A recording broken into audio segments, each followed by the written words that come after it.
Hey guys, and welcome back to another one, and I hope you are all okay on that side of the screen. Now today I've got here with me once again the Elephone A6 Mini, and as promised, instead of the review that we did a couple of days ago, and I'll leave a link down right over here, today we are going to focus on how the phone actually works. We are going to see the settings really quickly, and then we are going to open, close apps, moving app from app, multitasking and so on and so forth, see how the fingerprint works, see a few things about images and so on and so forth, so that you have a better idea how this phone really behaves, so that if you are interested in purchasing a phone on this price range, to see if this one is the choice or not. Having that in mind, let's start with the settings. For example, let's open this.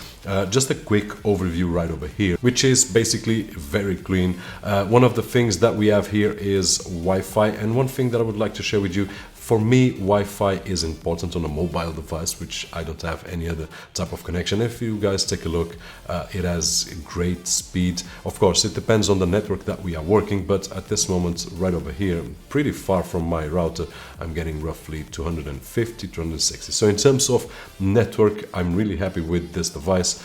We can move on to the settings as we were. So in terms of the settings for Wi-Fi, nothing special. Bluetooth, once again, nothing. In here at the top, we have the set night light schedule. Also, if we want to add another fingerprint, I only have one, and then we can move to that. So if I want to unlock it with my finger, I just need to place the finger that I did register, which was only the right thumb, and I can place it just right over here, and it will unlock. And as you can see, it's not the fastest phone unlocking, but it's not the worst either. So really accurate. And of course, if I place another finger, it will vibrate, and you can't see that, but it recognizes really well. The same happens with the face recognition. If I want to unlock with my face, I can just press the button, and you cannot see, but it will recognize my face, and it will unlock. So once again, it's not the fastest that I've used, but it's not bad for what it is. Now, getting back to these settings, there's one thing here which is a little bit interesting regarding the buttons customization, and we are talking about these buttons right over here. At this moment, I've got this small arrow that will hide the buttons. This is an optional feature right over here. I can just disable, and the buttons will stay here. And they will not disappear. Hope that you guys can see right over there with the glare. If I press here, it will give me this small arrow that will give me the option. And of course, we've got the virtual key order as well that we can customize, and the style that we want. So just a little bit of a bonus, I believe. If we go back, we have the advanced settings, nothing special right over here. We can choose from flip silent, pocket mode, and so on and so forth. Nothing really special that we can. And then in terms of the apps and notifications, also the normal that we can find on any Android phone. In terms of the battery will last, as I said on the review, roughly 1.5 days if we use it like I do, phone calls, Instagram, and so on and so forth. Not very intensive. If you are more intensive, then we can get 1 day, and that's about it. At the end of the day, we will need to charge it. By the way, in terms of charging, we have the charger and the USB cable right over here, and it doesn't have fast charge, so it will take a few hours to completely charge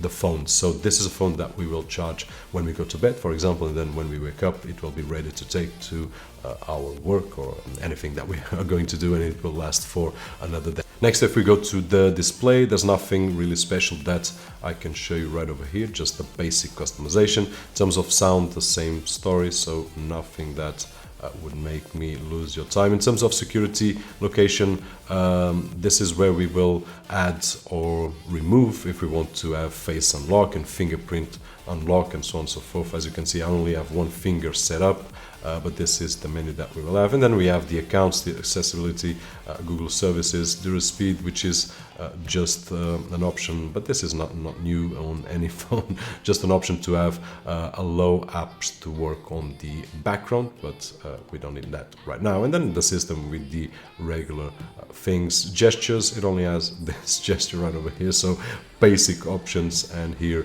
just the normal options of the phone with the model A6 Mini. So let's go back here, and right now what I'm going to do is I'm going to open a few apps so that you guys can take a look how fast it opens, how fast or how slow, depending on the way that you look at it. But let's keep on opening apps so that you can just have a better idea, because on the review usually we record the video. In my particular case, I do that. I record the video, then I show and I give you my feedback, but my feedback is sometimes misleading, not in purpose, but it happens, so we all have a different opinion. And here I just want to show you in real time what the phone can actually do or can't do. And you can see right over here that it's not bad at all opening and closing.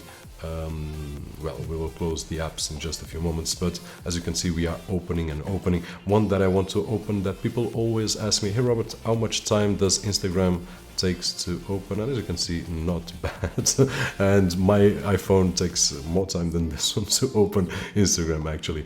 But as you can see, no issues whatsoever. We can browse, and I don't have any kinds of complaints. It's not the fastest, as you can see. It will take quite a bit to open here and there, but it's not the slowest as well, and it's quite responsive if we want to move from app to app. I don't see any issues that would prevent me to purchase this phone if I was looking on this price range. Now, one thing to have in mind where I live, unfortunately we still have phones on this price range, but with half of the specifications that this one has, and those kind of phones that are sold here on the local market are not the thing that we want and are much slower. So this is a good option in that particular case. Now, one more thing that I would like to show you guys before we move on, and I can see also here so that you can take a look if I want to open any news, any browser. It's quite fast and responsive. So once again, it's not the fastest, but completely used and no worries at all. So one more thing that I want to show you guys is regarding the image quality, especially on picture and on videos on the back camera, because on the front facing camera it's great, as we can see right over here.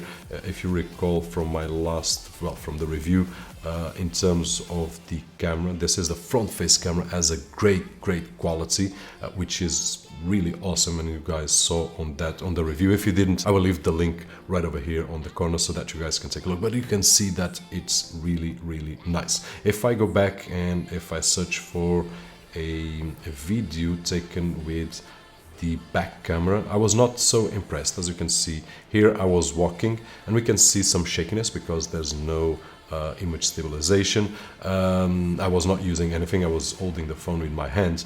But the point is that regarding the quality, as you can see, my opinion here is really simple. As I said on the review, if we want to consume on the phone, then it's more than capable. As you can see, the colors and the quality, it's 1080, so great. If we want to take it to a bigger screen, 1080 or 4K TV, then we will see a lot of degradation on the image. So this was one of the things that I would like to share with you guys. But as you can see, if you want to take it for holidays, to take a few videos of the kids and the pets and so on and so forth, it has more than enough quality. Although my suggestion is to consume that media on the phone itself. Now, if we move to the pictures, just really quickly right over here so that you can take an idea as well, the pictures are not bad at all. For example, this one here, and sometimes the bad picture is not because of the phone itself, but because of the person that took the picture. But here we can see a lot of details on the sky, and here on the